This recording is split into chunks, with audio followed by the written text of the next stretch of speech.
My name is Simona Sandoval, and for 7 years I let my husband's family call me the furniture girl. Not out loud. Never out loud. It was always dressed up nicely. Simona has such a good eye for cushions. Isn't it sweet how she rearranges things for people? Derek married someone creative. Artsy. That last one was Thea Fisher, my mother-in-law. Set it at her own dinner table while I was sitting right there. I'm a licensed interior designer, principal of Sandoval Design Studio in Sydney. My firm just finished a heritage-listed office fit-out in Surrey Hills that was shortlisted for an IDEA Award, the Interior Design Excellence Awards. Not a local prize, a national one. Thea inherited a property development empire from her late husband. Old Sydney money, the kind that gets you into rooms most people don't know exist. She is always in Zimmerman, always with a glass of Whispering Angel, and always with something small and cutting to say about me. 7 years I'd been married to her son. 7 years of the same pattern. Family dinners at their Mossman house, where Thea would ask Derek about his investment portfolio and then turn to me and say, "And you've been keeping busy, Simona? Still doing the little makeovers?" Little makeovers? My mum, Amanda, would laugh along. Not a cruel laugh. Worse, an apologetic one, like she was embarrassed I hadn't done something more serious with my life. My dad, Mike, never said much at those dinners. He'd just look at his plate, which somehow felt worse. The first time I really understood what I was dealing with was at Derek's birthday. Thea hired a stylist, a private chef, a string quartet, then introduced me to her friends as Derek's wife. She does up rooms for people who can't decide what colour they like. I had a project published in Inside Out magazine the month before. But in Thea's world, that didn't exist. In her world, I was just a middle-class girl from Parramatta who'd somehow landed her North Shore son. I stayed quiet. Every time. Until the day an email arrived that changed everything.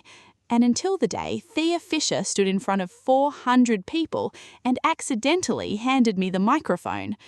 But before we get there, you need to understand what she asked me to do and what my own parents said when I refused. Because that part still makes my hands shake. If you're watching this, subscribe.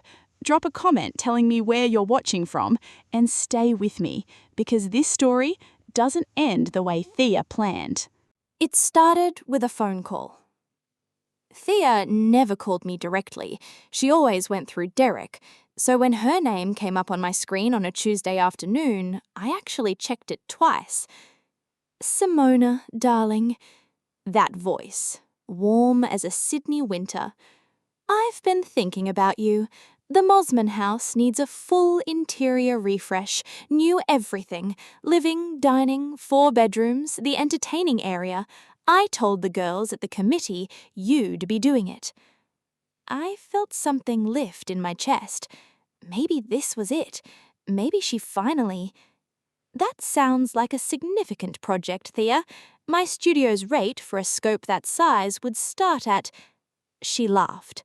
That specific laugh, the one that meant someone was about to be put back in their place.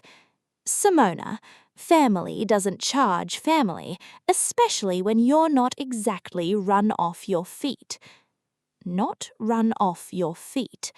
I had 3 active projects, a commercial fit-out in Piedmont, a residential build in Balmain, and something else I couldn't talk about yet, something that would matter very soon. "Thea, I can't take on a project that size without a contract and proper fees. That's not personal, that's just professional." Silence. Then ice. "Professional?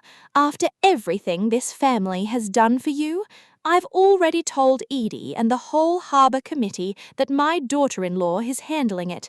Do you have any idea how that looks now?" She hung up before I could answer. Within an hour, my phone was on fire. Derek first, text from his office. Mum's really upset. Can you just do some initial concepts? It's not a big deal. Not a big deal. 6 weeks of unpaid work wasn't a big deal to a man who charged $400 an hour. Then Mum. Simona, what did you say to Thea? She called crying. She was trying to help you. She was going to tell all her friends. She wants free work, Mum. It's family. Would you have worked 6 weeks at the hospital without pay? That's different. It's always different when it's me. Dad was worse. He showed up at my studio the next morning, walked straight past my receptionist like she wasn't there, closed my office door, sat down across from me like I was being interviewed for something I'd already failed. You're making this harder than it needs to be. Dad, you're making this harder than it needs to be. The Fishers have been good to this family, Simona. Thea got your cousin the referral for that job. She put our name on the charity table. Do you know what that costs? She wants 6 weeks of my time for free. You work from a laptop half the time. He said it like that settled it.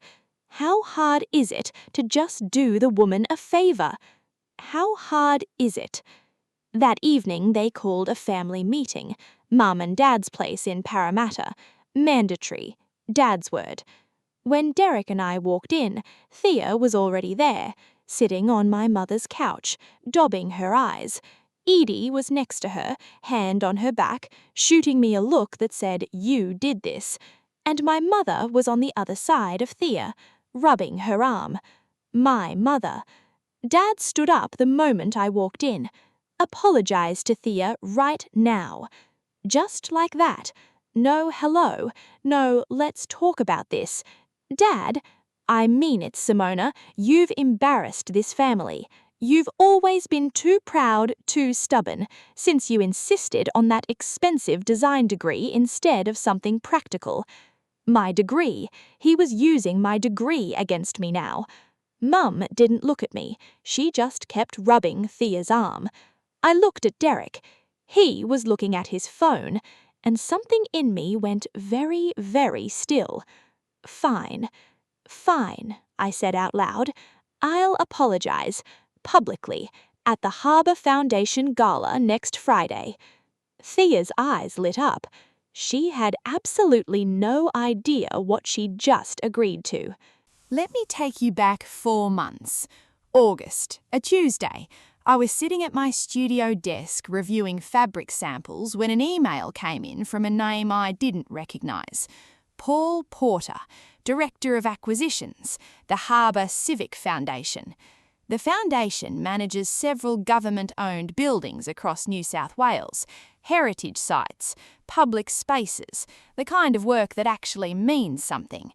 They were running a national blind competition, full interior fit-out of a newly restored Federation-era government building in the CBD, public-facing spaces, offices, function rooms, a budget of $38 million. Anonymous submissions only. Best concept wins. No names until the public announcement. I almost didn't apply. 7 years of being called a furniture girl does something to you. It gets in. You don't notice it happening. You just slowly start asking yourself whether they're right. But I spent 3 weeks on that submission. Every night after Derek went to sleep, every weekend he played golf, I worked. I submitted under my studio's project code. No name, just the work. 6 weeks later, Paul Porter emailed again. We'd won. The design fee alone was $1.8 million. I read it 4 times before I believed it. Contract Clause 8.2 stated clearly the winning designer's identity remained confidential until the foundation's public announcement. The reveal date was already locked in. The Harbour Foundation Gala, Friday the 14th, hosted at the Museum of Contemporary Art. 400 guests. I signed with shaking hands.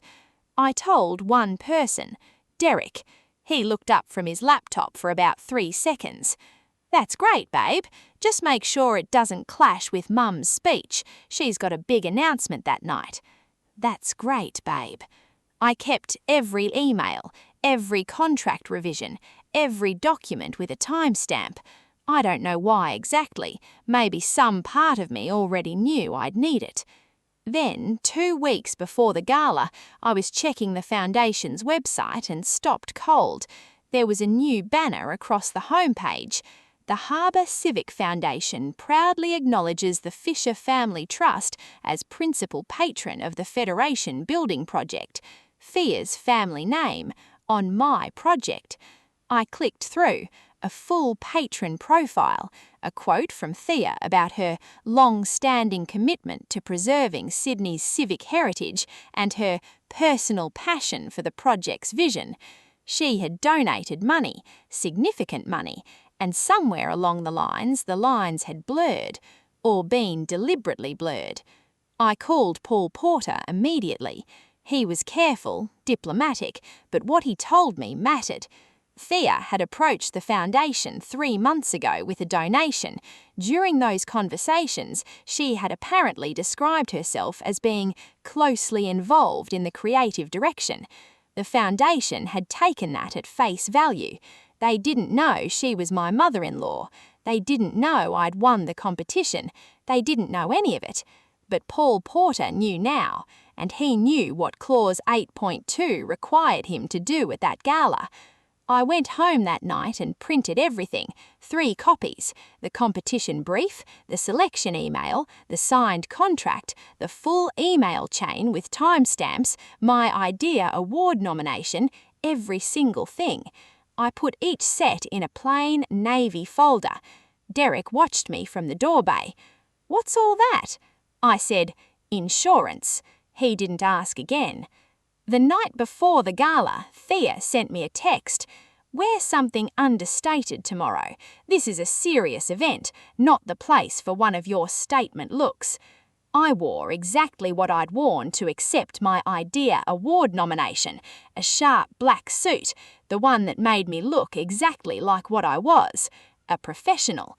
400 people, my mother-in-law at the microphone, my design on the wall behind her, and a folder in my hand. The Museum of Contemporary Art sits right on the edge of Secular Quay. On a clear Sydney night with the harbour bridge lit up behind it, it looks like the kind of place where important things happen. That night, important things happened. Derek and I arrived at 7. The foyer was already full.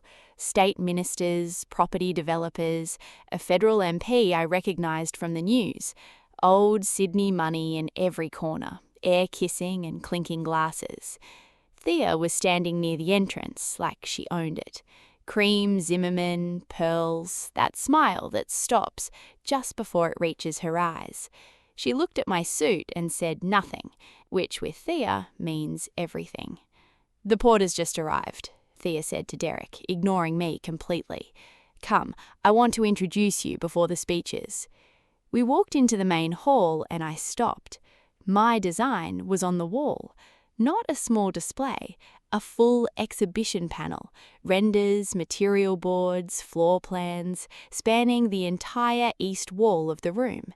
And across the top, in large, clean letters, the Federation Building Project, proudly supported by the Fisher Family Trust. My work, her name. Edie appeared at Thea's elbow, beaming. "Thea, it looks absolutely stunning. You must be proud of what you've put together." "It's been a labour of love," Thea said, loud enough for the people nearby to hear. "Some projects you just feel in your bones, you know?" I looked across the room. Paul Porter was standing near the podium. He caught my eye, gave a single nod. He knew exactly what was coming. At 8:15, Thea took the microphone. The room went quiet, the way rooms do when someone powerful expects them to. "Good evening. The Fisher family has been part of Sydney's civic story for 2 generations. Tonight, I'm proud to continue that tradition." Applause. The Federation Building Project represents everything our family believes in, preserving what matters, investing in spaces where Sydneysiders gather, work and connect. More applause. The vision you see on these walls has been a deeply personal journey. From the earliest concepts through to every design decision, this project has had my full attention and my whole heart. My mum was at table 6, nodding along. My dad had his arms crossed, satisfied. Derek was looking at the floor, and I was sitting completely still with a navy folder on my lap. Paul Porter stood up. He walked to the podium with the quiet confidence of someone who has sat across from difficult people in difficult rooms and never once raised his voice. Mrs. Fisher, thank you for your generous support of this project. Thea smiled, stepped slightly aside, expecting praise. However, before we continue, the Foundation has a contractual obligation to fulfill tonight. The smile held, barely. Mrs. Fisher, while a valued patron, was not involved in the design process. Murmurs started moving through the crowd. Mrs. Fisher was told our board she was intimately involved in the creative direction. That is why the Fisher name was placed on this project. If that representation was inaccurate, we have a serious problem.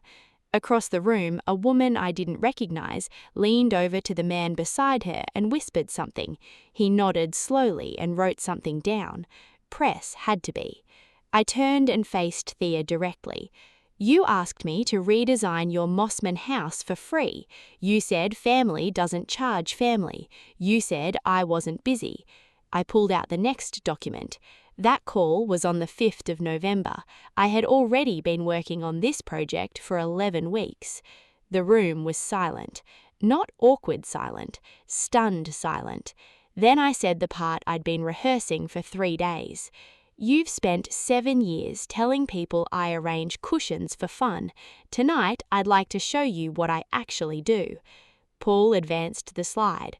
Full interior renders, the Federation building, every room, every detail. The room exhaled. Someone started clapping, then another person, then a wave of it. Thea stood at the side of the stage. For the first time in 7 years, she had absolutely nothing to say. Then, from the back of the room, Derek stood up.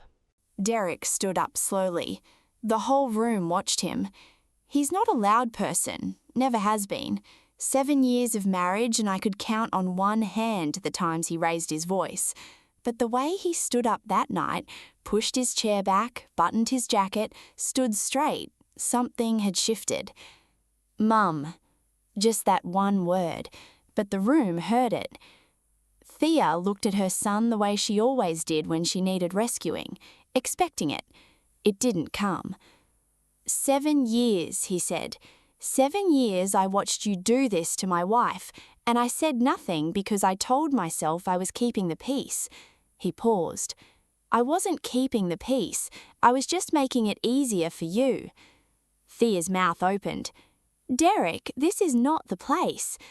You put her name on Simona's work. You stood at that microphone and called it your passion project, your vision. His voice didn't waver. That's my wife's vision, her work, her 11 weeks. He looked at me then, just for a second. I'm sorry I didn't say this sooner. The room was completely still. Paul Porter stepped back to the microphone. Mrs. Fisher, the board needs a decision tonight. You acknowledge Simona as sole designer and retain your naming rights as patron only, or we dissolve the partnership and return the donation. Those are the 2 options. Thea looked at Paul, then at the board members watching from table 2, then at the journalist with her notebook open. Then she looked at Edie. Edie, who had been nodding along to every insult for 7 years, was now very busy examining her handbag. That's when my father stood up. I saw him push back from table 6, saw Mum grab his arm, saw him shake it off. He walked toward the stage, face red, jaw set, the same walk he used to do when he was still on the force and someone needed to be handled. He made it halfway. Then he stopped. Maybe it was the cameras. Maybe it was the federal MP watching with raised eyebrows. Maybe it was seeing 400 people waiting to see what a father does when his daughter is finally standing up for herself. He stopped, And for a long moment he just looked at me, standing at that podium, folder in hand, steady, and something moved across his face that I hadn't seen before. He sat back down. Mum leaned over and said something to him quietly. He didn't respond, just stared at the table. Thea had no moves left. She gripped the podium with both hands and said it fast, like ripping off a bandage. "I apologize for any confusion regarding the design credits. Simona Sandoval is the designer of this project." "Louder," Derek said from the floor. The room heard that too. Thea closed her eyes for a second. "Simona Sandoval is the sole designer of the Federation building project." Then she walked off the stage. Not slowly, not with dignity, she just left. The sound of her heels across the floor was the only sound in the room. Then it erupted. 3 different firms found me before I'd even stepped off the stage, business cards pressed into my hand. A property developer from the North Shore who said he'd been looking for someone with exactly my eye for heritage spaces. A government contracts manager who mentioned 2 upcoming tenders. Paul Porter shook my hand. "The board would like to add $250,000 to your fee for the disruption and the misrepresentation around your credit." I nodded, kept it together. Derek was beside me by then. He didn't say anything, just stood next to me while people approached. That was enough. Later, near the exit, my dad was waiting. Not blocking, just waiting. "Tori," he started. Old habit, wrong name. He caught it. "Simona." I waited. "I didn't know," he said. "About the project, about any of it." "You didn't ask, Dad?" He looked older right then than I'd ever seen him. "No," he said quietly. "I didn't." My mum stood just behind him, holding her clutch with both hands. She didn't speak, but she didn't look away either. It wasn't an apology, but it was the first honest moment we'd had in years. The morning after the gala, I woke up to 61 missed calls. 40 from Mum, 14 from Dad, 6 from Thea's number, 1 from Derek's grandmother Edie, which I didn't expect. I made coffee first. Then I sat at my desk and typed the email I'd been writing in my head for 7 years. Subject line, "Moving forward, non-negotiable." 4 points, short, clear. 1. My professional decisions are mine, not family business, not up for discussion at dinner tables or group chats. 2. Anyone wanting Sandoval Design Studios services signs a contract and pays the standard rate. No exceptions, no family discount, no favours. 3. Any comment that dismisses or belittles my work ends the conversation immediately. Second time it happens, it ends the relationship. 4. Thea Fisher. A written apology, published, not a text, not a voicemail, something on record. I CC'd Derek. I CC'd my solicitor. Sent. Dad called 11 minutes later. "You can't be serious with this." "I'm completely serious." "Your mother is devastated. She hasn't slept." "That's not my responsibility, Dad." Silence. "We raised you better than this." And something in me just settled. "You raised me to work hard and be proud of it. I am. The problem is you stopped seeing it." He hung up. 3 days later, he showed up at my studio without an appointment. My receptionist called up. I watched him on the entry camera for a full minute, standing there in his old jacket, looking uncomfortable. "Tell him to email for an appointment," I said. She did. He stood there another 30 seconds, then left. It sounds cold, I know, but that room, that studio, had been the one place for 7 years where I was taken seriously. I wasn't going to let it become the place where I got managed by guilt. Thea's lawyer contacted my solicitor the following week, proposed an NDA, silence about the gala in exchange for an undisclosed amount. My solicitor's response was short. The event occurred in public at Mrs. Fisher's own function. The video has been viewed over 1 million times. There is nothing to suppress. We didn't hear back. The written apology came 3 weeks later. Not front page, lifestyle section of the Sydney Morning Herald, but print, public, permanent. I, Thea Fisher, apologise to Simona Sandoval for misrepresenting her role in the Federation building project and for failing to acknowledge her professional achievements. Miss Sandoval is the sole designer of the project. I regret my conduct.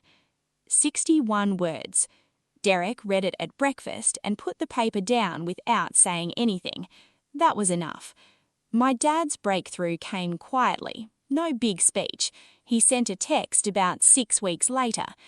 Saw the Federation building announcement in the Herald. They used your name everywhere. I showed your mum. Then a second message 30 seconds later. We should have been doing that all along. Not a full apology, but it was real. More real than anything rehearsed would have been. Mum took longer. She'd spent so many years managing Thea's feelings that she'd genuinely forgotten to manage mine. We're still working on it, slowly. Derek started seeing a counsellor, his idea, not mine. I kept the peace so long I forgot who I was actually supposed to be protecting, he told me after one of his sessions. We're okay. Better than okay some days. 6 months after the gala, Sandoval Design Studio took on 2 new designers. We moved to a bigger space in Surrey Hills, 3 windows, harbour view on a clear day.